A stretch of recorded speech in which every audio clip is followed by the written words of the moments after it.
నమస్కారం. Matrix TV వార్తలకు స్వాగతం. ముందుగా వార్తల్లోని ముఖ్యాంశాలు. సీఎం ములుగు పర్యటన ఏర్పాట్లపై అధికారులతో సీతక్క సమీక్ష. ములుగు నుంచే హమ్ రోడ్ల పనులకు శ్రీకారం. ప్రారంభోత్సవ ఏర్పాట్లు వేగవంతం. మేడారం ఆక్రమణలపై కఠిన చర్యలు.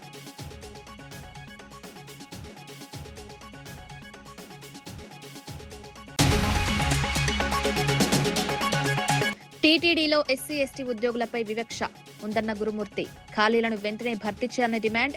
ఎస్సీ కమిషన్ చైర్మన్ కు ప్రోటోకాల్ పాటించలేదన్న ఆరోపణ. టీటీడీ పరిపాలనలో పారదర్శకత పెంచాలని ఎంపీ గురుమూర్తి.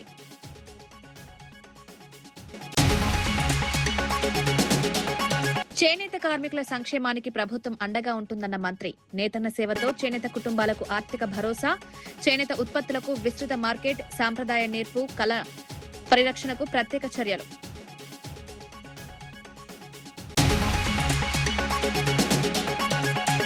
మెగా డీఎస్సీపై వైసీపీ విమర్శలు రాజకీయమేనన్న రామ్ గోపాల్. పారదర్శకంగా ఉపాధ్యాయ నియామకాలు. డీఎస్సీపై బహిరంగ చర్చకు రావాలని సవాల్. తప్పుడు ప్రచారాలను నమ్మొద్దని విజ్ఞప్తి.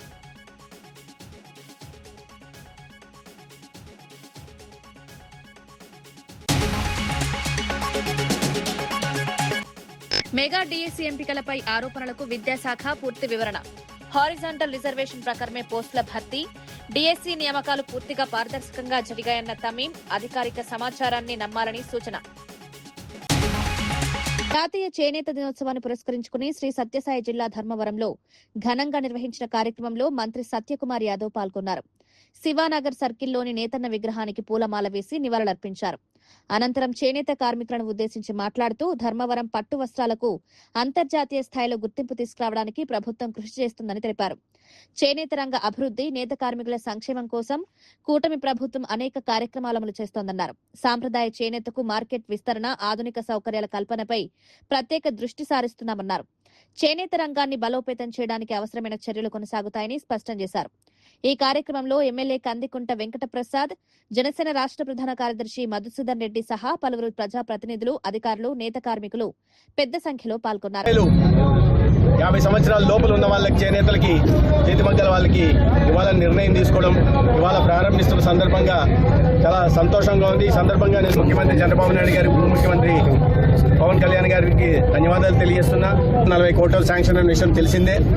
దాదాపు 11,000 మందికి దీని ద్వారా నేరుగా ఉపాధి అవకాశాలు లభిస్తాయి.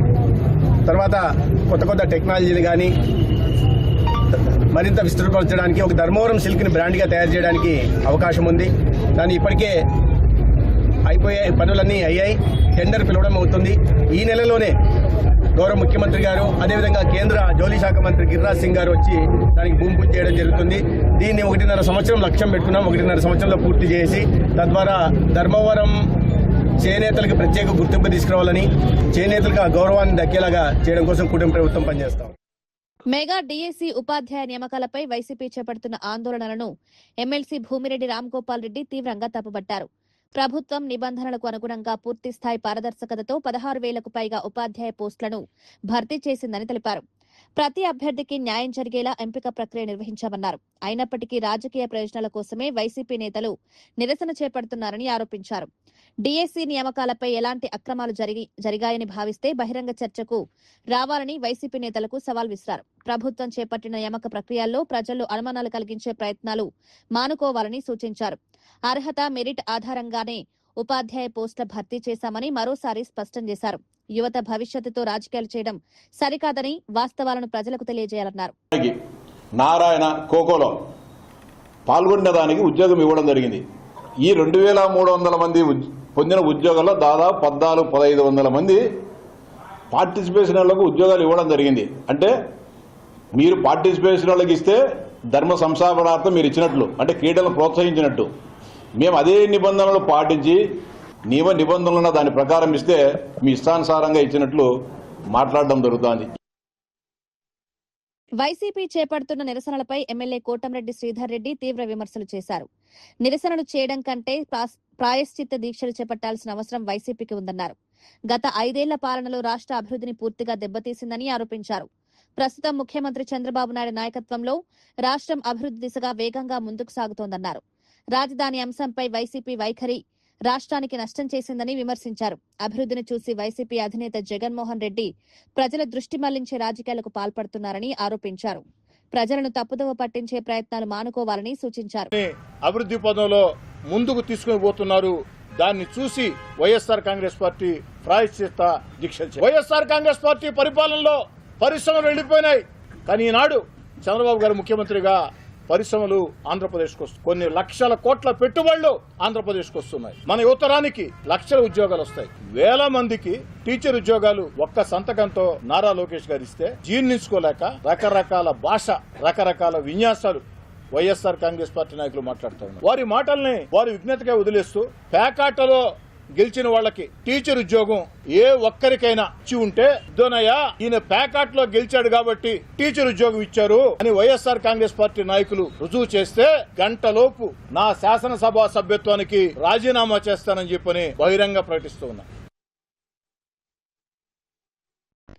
యాదాద్రి భువనగిరి జిల్లాలోని బీఆర్ఎస్ పార్టీ కార్యాలయంలో నిర్వహించిన మీడియా సమావేశంలో బీఆర్ఎస్ రాష్ట్ర నాయకుడు ఏనుగుల రాకేష్ రెడ్డి కాంగ్రెస్ ప్రభుత్వంపై తీవ్ర విమర్శలు చేశారు. ఎన్నికల ముందు అనేక హామీలిచ్చి అధికారంలోకి వచ్చిన కాంగ్రెస్ ప్రభుత్వం వాటిని అమలు చేయడంలో పూర్తిగా విఫలమైందన్నారు. ప్రతి సంవత్సరం 2 లక్షల ఉద్యోగాలు ఇస్తామని, నిరుద్యోగ భృతి 4,000 రూపాయలు అందిస్తామని, పోస్ట్ గ్రాడ్యుయేట్ పూర్తి చేసిన వారికి 1,00,000 రూపాయలు ఇస్తామని హామీ ఇచ్చి నిరుద్యోగులను మోసం చేసిందని ఆరోపించారు.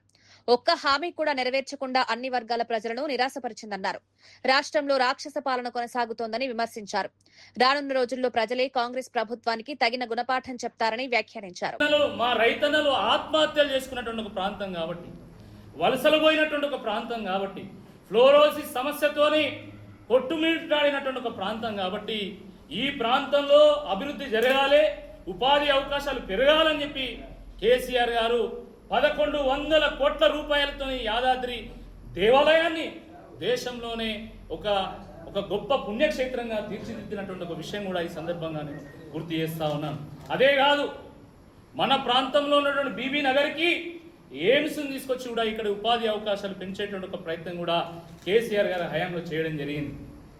కానీ దురదృష్టకరమైనటువంటి విషయం ఏంటంటే, ఏ ముహూర్తాన రేవంత్ రెడ్డి గారు ప్రమాణ స్వీకారం చేసిండో కానీ ఈ 2.5 ఏళ్లలో ఒక విధ్వంసం చేసిన తెలంగాణలో విధ్వంసాన్ని సృష్టించండి. ఆయన 20 ఏళ్ళు వెనక్కి పోయింది ఈరోజు తెలంగాణ రాష్ట్రం. మీరు ఆలోచించండి, ఏ ముఖ్యమంత్రి అయినా కూడా ముఖ్యమంత్రి కాగానే పాజిటివ్గా ముందుకెళ్ళి ప్రజల్లో ఒక విశ్వాసం కల్పించి పెట్టుబడిదారులకు ఒక విశ్వాసం కల్పించేటువంటి ఒక ప్రయత్నం చేస్తారు. కానీ రేవంత్ రెడ్డి గారు వచ్చి రాగానే ఆయన హైడ్రా పేరు మీద కూల్చివేతలు మొదలుపెట్టిండు, మూసీ పేరు మీద కూల్చివేతలు మొదలుపెట్టిండు. ఒక్కొక్క స్క్వేర్ ఫీట్కు 100 రూపాయలు ఇవ్వాలి, 200 రూపాయలు ఇవ్వాలని చెప్పి రియల్ ఎస్టేట్ వ్యాపారులను బ్లాక్మెయిల్ చేసేటువంటి ఒక ప్రయత్నం చేసింది. ఇదే కాకుండా నా రాష్ట్రం మొత్తం దివాలా తీసింది, అప్పుల పాలైపోయింది, నన్ను కోసుకదిన్న రూపాయి వెళ్ళది, నన్ను దొంగను చూసినట్టు చూస్తానని చెప్పేసి మొత్తము రాష్ట్రాన్ని బదనాం చేసేటువంటి ఒక ప్రయత్నం చేసిండు. రాష్ట్ర ఇమేజ్ను మొత్తం దిగజార్చేటువంటి ఒక ప్రయత్నం చేసిండు. ఈ నెల 16న ముఖ్యమంత్రి రేవంత్ రెడ్డి ములుగు జిల్లాలో పర్యటించనున్న నేపథ్యంలో మంత్రి దనసరి అనసూయ సీతక్క అధికారులతో సమీక్ష సమావేశం నిర్వహించారు. రాష్ట్ర వ్యాప్తంగా చేపట్టనున్న పంచాయతీరాజ్ హమ్ రోడ్ల పనులకు ములుగు నుంచే శ్రీకారం చుట్టనున్నట్లు తెలిపారు. ముఖ్యమంత్రి మేడారంలో వనదేవతలను దర్శించుకున్న అనంతరం ములుగులో పలు అభివృద్ధి కార్యక్రమాలకు శ్రీకారం చుట్టడంతో పాటు నూతన కలెక్టరేట్ భవనం, ఇందిరమ్మ మహిళా శక్తి భవనాన్ని ప్రారంభించారని వెల్లడించారు. జిల్లాలో చేపట్టాల్సిన ప్రారంభోత్సవాలు, శంకుస్థాపనల వివరాలను ఈ నెల 10లోపు సిద్ధం చేయాలని అధికారులను ఆదేశించారు. సీఎం పర్యటన విజయవంతమయ్యేలా అన్ని శాఖలు సమన్వయంతో పనిచేయాలని సూచించారు. మేడారం పరిసరాల్లో ఆక్రమణలు, అనుమతి లేని వ్యాపారాలపై కఠిన చర్యలు తీసుకోవాలని అధికారులకు ఆదేశాలు జారీ చేశారు. కన్నాయగూడెం మండలం అమ్మాయి అక్కడ 10th వరకు చదువుకొని ఇక్కడ మీ జవహర్ నగర్ లో ఇంటర్ స్టూడెంట్ గా ఇక్కడ డిస్ట్రిక్ట్ ఫస్ట్ వచ్చిండ్రు. అట్లనే నెక్స్ట్ దాంట్లో కూడా మనం మంచి రిజల్ట్ తీసుకురావాలి. మేమిద్దరం ఏదో మాటలలో మీ పేరు వచ్చినట్టుంది, అందుకని పాపం సార్ మీకు చెప్పిండు. ఏదో సబ్జెక్ట్ అవుతుంది, బట్ మళ్ళీ ఇంకొక రోజు మీకు ఆఫ్టర్ 16 తర్వాత మీతో డిస్కస్ చేస్తాం, మీతో మీటింగ్ కూడా పెడతాం. ఎందుకంటే ఎక్కడైతే ఇప్పుడు మంచి రిజల్ట్ ఇచ్చారు కాబట్టి అంటే మీ వాళ్ళ ఇష్యూస్ సీఎం గారి దగ్గర మాట్లాడదామని అనుకున్నాము. ఏదో చెప్పిన నేను నిన్న అట్లా మిస్ అయింది. సో మీరు మంచి రిజల్ట్ ఇచ్చినందుకు మీ అందరికీ అభినందనలు. తప్పకుండా మీ అందరితో ఒకరోజు ఇంట్రాక్షన్ పెట్టుకుంటాం, మీ సమస్యలు కూడా మాట్లాడతా. తప్పకుండా మంచి రిజల్ట్ ఇవ్వండి, ఇంకా కష్టపడండి, అంకిత భావంతో పనిచేయండి. ఓకే. ఈ ప్రోగ్రాం మనకు చాలా అత్యంత ప్రతిష్టాత్మకంగా చేసుకోవాల్సినవి డెవలప్మెంట్ యాక్టివిటీస్. అట్లనే ప్రపోజల్స్ కూడా ఇంకేమైనా ఉంటే మీరు అబ్జర్వ్ చేసినవి శాంక్షన్స్ తీసుకోవాల్సినవి ఉంటే కూడా ఈ 2 రోజులలో మాకు ఇస్తే ముఖ్యమంత్రి గారు వచ్చే సందర్భంలో మనం శాంక్షన్ చేయించుకోవచ్చు. R&B మనము కూడా మేడారానికి రోడ్డు 4 లైన్స్ కోసం కూడా అది మూవ్ అవుతుంది. ఒకసారి మీరు శాఖలో ఎక్కడ దాకా పోయిందో కూడా తెలుసుకోండి. ఈ లోపు సీఎం గారి దగ్గర పెట్టి అది తీసుకొస్తే జాతరకు వచ్చే. సంగారెడ్డి జిల్లా సదాశివపేట పట్టణంలో దుర్గా భవానీ జాతర మహోత్సవాలు భక్తి శ్రద్ధలతో అంగరంగ వైభవంగా నిర్వహించారు. చెన్న బసవేశ్వర ఆలయం వద్ద ప్రత్యేక పూజలతో ప్రారంభమైన ఉత్సవాల్లో నందర్లింగమయ్యను ఊరేగింపుగా పట్టణంలోని ప్రధాన వీధుల గుండా దుర్గమ్మ ఆలయం వరకు తీసుకువెళ్లారు. ఈ శోభాయాత్రలో మహిళలు, యువత, భక్తులు పెద్ద సంఖ్యలో పాల్గొని భక్తి పారవస్యంతో నినాదాలు చేశారు. ఆలయ పరిసరాలు భక్తులతో కిక్కిరిసిపోయాయి. జాతర సందర్భంగా ప్రత్యేక అలంకరణలు, సాంప్రదాయ కార్యక్రమాలు నిర్వహించారు. స్థానిక ప్రజలు కుటుంబ సమేతంగా పాల్గొని అమ్మవారిని దర్శించుకుని ప్రత్యేక పూజలు చేశారు.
మెగా డిఎస్సి నియామకాల అంశంపై వైఎస్ఆర్సీపీ రాష్ట్ర అధికార ప్రతినిధి కారుమూరు వెంకటరెడ్డి కూటమి ప్రభుత్వంపై విమర్శలు చేశారు.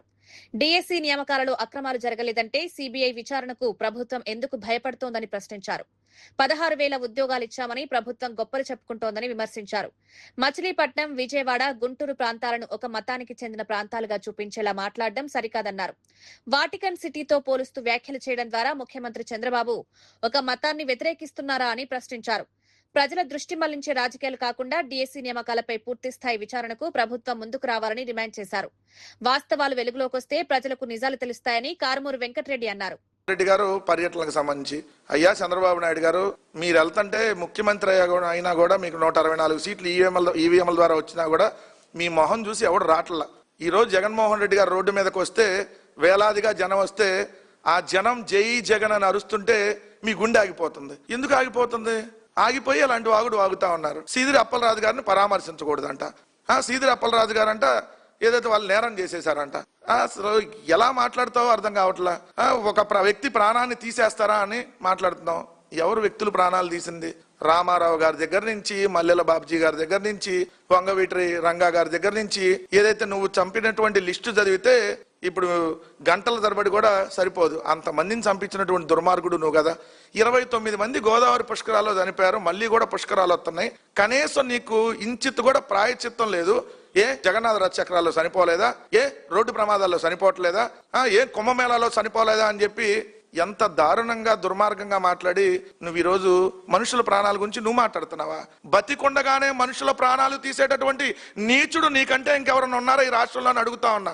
అంతెందుకు మొన్న విశాఖపట్నంలో మత్స్యకారులు చనిపోతే ఒక్కళ్ళని కూడా పరామర్శించడానికి చంద్రబాబు నాయుడు గారు వెళ్ళలా. మరి ఎందుకు వెళ్ళలేదో చెప్పాలి. ఇంకోటి చెప్తాడు, డిఎస్సి ఉద్యోగాలు 16,000 ఇచ్చేసేసాము, ఆ కుటుంబాలందరినీ పిలిచి ఒక పండగ చేసామని చెప్తున్నాడు. టీటీడీలో ఎస్సీ ఎస్టీ ఉద్యోగుల పట్ల వివక్ష కొనసాగుతోందని తిరుపతి ఎంపీ మద్దెల గురుమూర్తి ఆరోపించారు. జాతీయ ఎస్సీ కమిషన్ చైర్మన్ కు కూడా కనీస ప్రోటోకాల్ పాటించకపోవడం బాధాకరమన్నారు. టీటీడీలో 10,000కు పైగా ఖాళీలు ఉన్నప్పటికీ వాటిని భర్తీ చేయకుండా ఉద్యోగులపై పనిభారం పెంచుతున్నారని విమర్శించారు. ఎస్సీ ఎస్టీ ఉద్యోగులకు పదోన్నతులు సక్రమంగా ఇవ్వడం లేదని, చిన్న వ్యాపార అవకాశాల విషయంలో కూడా వివక్ష చూపుతున్నారని ఆరోపించారు.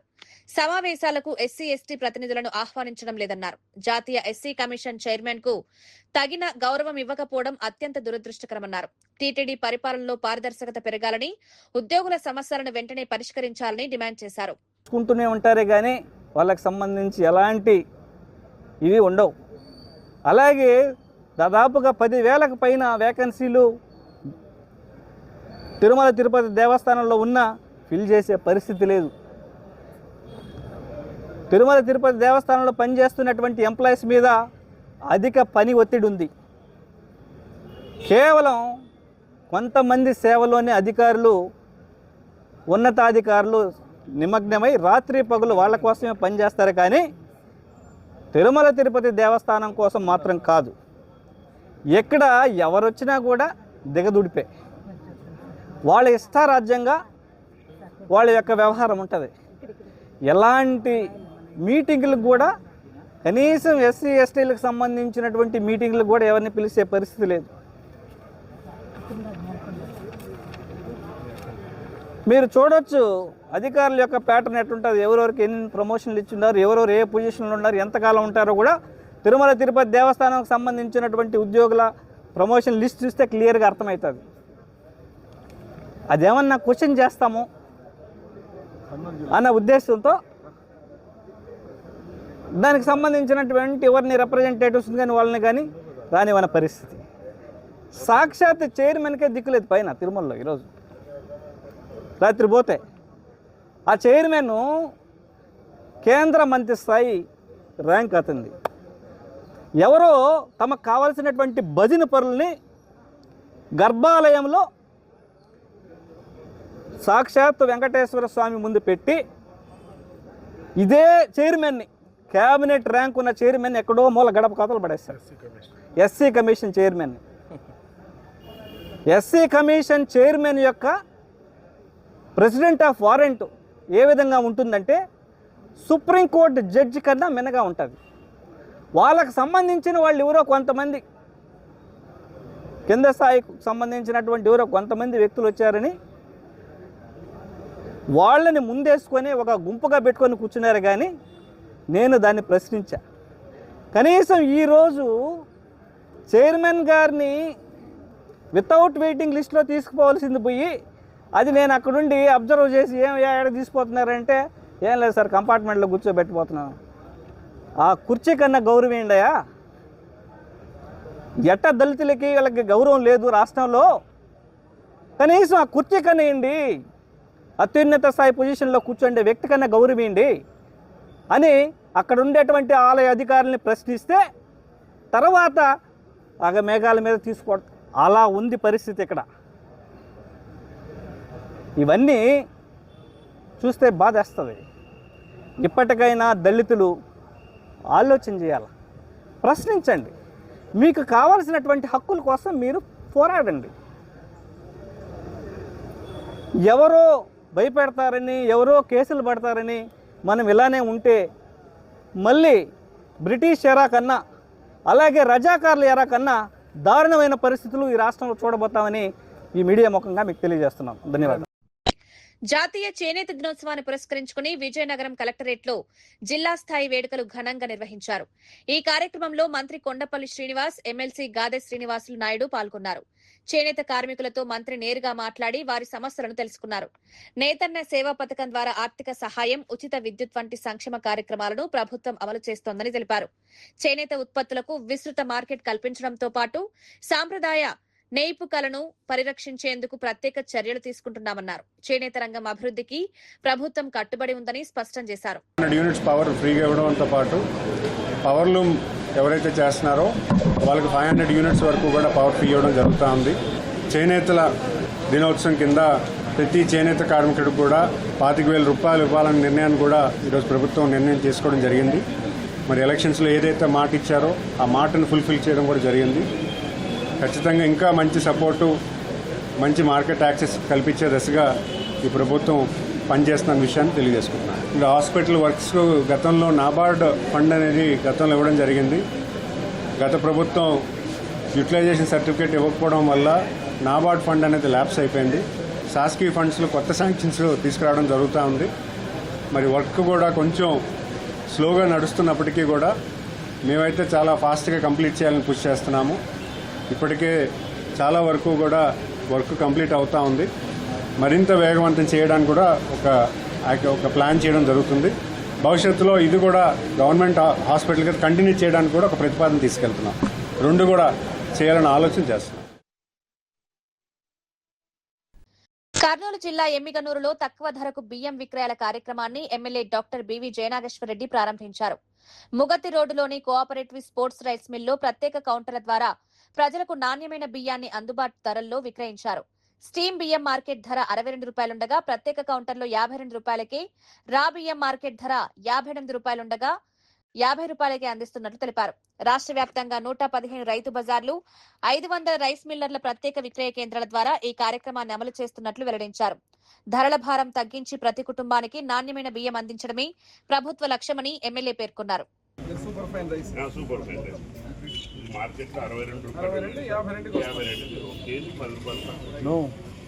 రేషన్ కార్డు కూడా మీరు స్మార్ట్ కార్డు చేసాం, ఆధార్ కార్డు చేస్తున్నాం, కానీ మామూలుగా అయితే స్మార్ట్ కార్డ్ అయింది.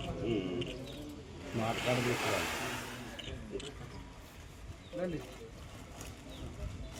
తను ఒక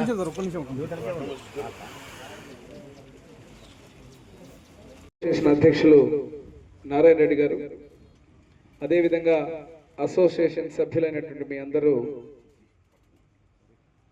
ముఖ్యమంత్రి వర్యులు మనందరి ప్రీతమ నాయకులు నారా చంద్రబాబు నాయుడు గారి యొక్క నిర్ణయాలు ఏ రకంగా ప్రజలకు మంచి చేయడమే కాకుండా ప్రతి ఒక్క వ్యవస్థను కూడా బలోపేతం చేసుకుంటూ పోవడం అనే నిర్ణయాలని ఈరోజు మన రైస్కు సంబంధించినంత వరకు, బియ్యానికి సంబంధించినంత వరకు వినియోగదారుడికి ఇబ్బంది కలగకుండా దాని యొక్క ఖర్చును తగ్గించాలా, దాని యొక్క రేటును తగ్గించాలన్న హృదయంతో అధినేత ఇచ్చినటువంటి ఆదేశాలను ముఖ్యమంత్రి వర్యుల్ని, అదేవిధంగా civil supplies minister Nadendla Manohar గారు వారి యొక్క ఆదేశాలకు రైస్ మిల్స్లో ఉన్నటువంటి అసోసియేషన్ ఉన్నటువంటి మీరందరూ కూడా దానిని తూచా తప్పకుండా పాటించాలని చెప్పి ఈరోజు ఆ యొక్క కౌంటర్ని ఓపెన్ చేయడానికి మన ఎమ్మెగనూరులో నా చేతుల మీద ఓపెనింగ్ చేసినందుకు కూడా మీరందరికీ పేరు పేరున ధన్యవాదాలు. అదే రకంగా వేదిక మీద ఉన్నటువంటి కోఆపరేటివ్ స్టోర్ చైర్మన్ కావచ్చు, మార్కెట్ యార్డ్ చైర్మన్ గారు కావచ్చు, ఇద్దరు మండల అధ్యక్షులు కావచ్చు, డైరెక్టర్లు కావచ్చు, ఇక్కడ ఉన్నటువంటి తెలుగుదేశం కూటమి కుటుంబ సభ్యులందరూ కూడా పేరు పేరున నమస్కారాలు తెలియజేస్తూ, ఈరోజు ఒకటే, కూటమి ప్రభుత్వం అధికారంలోకి వచ్చిన తర్వాత ఖచ్చితంగా వాడేవాళ్ళు నరసింహారెడ్డి అన్న కావచ్చు, మా తండ్రి గారు కావచ్చు, అక్కడ ఉన్నటువంటి ఆ రోజుల్లో జనరేషన్లో బియ్యం వినియోగం అనేది విపరీతంగా నందమూరి తారక రామారావు గారు కూడా ప్రభుత్వాన్ని స్థాపించినప్పుడు ఉచిత బియ్యం 2 రూపాయలకి బియ్యాన్ని అనేటట్టుగా ముందుకు తీసుకున్నటువంటి పరిస్థితి. ఈ రోజు ఉన్నటువంటి పరిస్థితుల్లో పరిస్థితులు మారినాయి, వాతావరణం మారింది. ఆరోగ్యాభిలాషులు కూడా ఏం చెప్తున్నారంటే ఆల్మోస్ట్ రైస్ యొక్క వినియోగాన్ని తగ్గించమని చెప్తున్నారు. చాలా మంది మిల్లెట్స్కి వెళ్తున్నారు. ప్రభుత్వంలో కూడా ఇక్కడ ఉన్నటువంటి ప్రతి ఒక్కరు కూడా గతంలో కొర్రన్నం తినేవాళ్ళం అనుకునేవాళ్ళం పాత రోజుల్లో. ఇప్పుడు ప్రతి ఒక్కరు కొర్ర బియ్యానికి, ప్రతి ఒక్కరు అందరూ షిఫ్ట్ అయ్యేటువంటి పరిస్థితి. మరి ఇటువంటి పరిస్థితిలో మీరు అడిగినటువంటి 3 డిమాండ్లు, మొట్టమొదటి ఏదైతే మీరు చెప్పినారో దాన్ని ఖచ్చితంగా ముఖ్యమంత్రి వాళ్ళ దృష్టికి నేను తీసుకెళ్ళి అక్కడ ఉన్నటువంటి ఏదైతే మీరు చెప్పిన గత ప్రభుత్వం కావచ్చు నిర్లక్ష్యం చేసి ఏ రకంగా మనకు సెస్ పెంచడం, ఆ సెస్ పెంచడమే కాకుండా పక్క రాష్ట్రంలో ఏదైతే బియ్యాన్ని కొనుగోలు చేసే విధానం కానీ ఈ రెండింటినీ కాకుండా అది ఖచ్చితంగా ముఖ్యమంత్రి గారి దృష్టిలో పెట్టాల్సిన 2 అంశాలు, అది ఖచ్చితంగా ప్రభుత్వం దృష్టికి తీసుకెళ్తా. మూడో విషయం ఏమిరా అంటే సోషల్ ఎన్విరాన్మెంట్. ఇక్కడ ఉన్నటువంటి అమ్మాలీలు మంచి చేసేటువంటి సాధనంగా మీరందరూ కూడా ఉన్నారు. మీకు కూడా మంచి చేయాలనే ఉద్దేశంతో ఈ ప్రభుత్వం ఉంటుంది తప్ప మీకు ఇబ్బంది కలిగించాలనే ఆలోచన ఎప్పుడు ఉండదు. ఏ రకంగా మీరు అడిగినటువంటి 3 అంశాల మీద ప్రత్యేక దృష్టి పెట్టి వాటన్నిటి మీద కార్యాచరణ తీసుకొచ్చే విధంగా ముందుకు పోతామని తెలియజేస్తూ మరొక్కసారి ఈ సందర్భంగా ఫస్ట్ టైం నేను కూడా, ఎందుకంటే ఒక రైస్ కౌంటర్ విషయంలో నేను నారాయణ రెడ్డి గారు చెప్పంగానే నేను అదే చెప్పాను, వెంటనే వస్తాను. యాక్చువల్గా ఉదయమే రావాలనుకున్న ఫస్ట్ ప్రోగ్రాము ఈరోజు మనకు సీనియర్ నాయకుడు కొద్దిగా ఆరోగ్యం బాగలేకపోతే నేను అక్కడ పిల్లిగొండలకు పోవడం జరిగింది. అక్కడ పరామర్శ ఇక్కడికి వచ్చి వెంటనే ఈ కార్యక్రమాన్ని చేసినందుకు నేను కూడా చాలా సంతోషంగా భావిస్తూ మీ యొక్క అంశాలు ఏదైతే చెప్పారో రైస్ మిల్లర్స్ అసోసియేషన్ విషయాలన్నీ ఇబ్బందులు, వాటన్నిటి మీద కూడా ఒక కార్యాచరణ.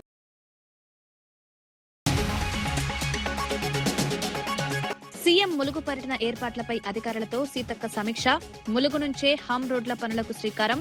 ప్రారంభోత్సవ ఏర్పాట్లు వేగవంతం. మేడారం ఆక్రమణలపై కఠిన చర్యలు.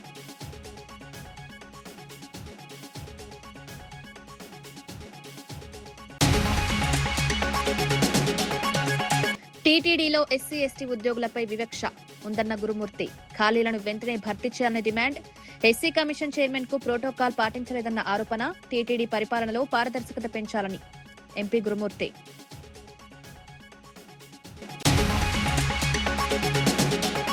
చేనేత కార్మికుల సంక్షేమానికి ప్రభుత్వం అండగా ఉంటుందన్న మంత్రి. నేతన్న సేవతో చేనేత కుటుంబాలకు ఆర్థిక భరోసా. చేనేత ఉత్పత్తులకు విస్తృత మార్కెట్. సాంప్రదాయ నేర్పు కళ పరిరక్షణకు ప్రత్యేక చర్యలు.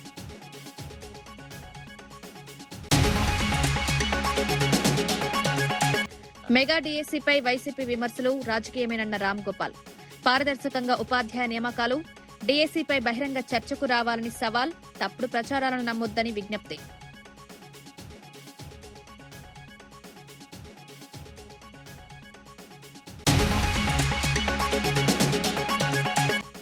మెగా డీఎస్సీ ఎంపికలపై ఆరోపణలకు విద్యాశాఖ పూర్తి వివరణ. హారిజాంటల్ రిజర్వేషన్ ప్రకారమే పోస్టుల భర్తీ. డీఎస్సీ నియామకాలు పూర్తిగా పారదర్శకంగా జరిగాయన్న తమీం. అధికారిక సమాచారాన్ని నమ్మాలని సూచన.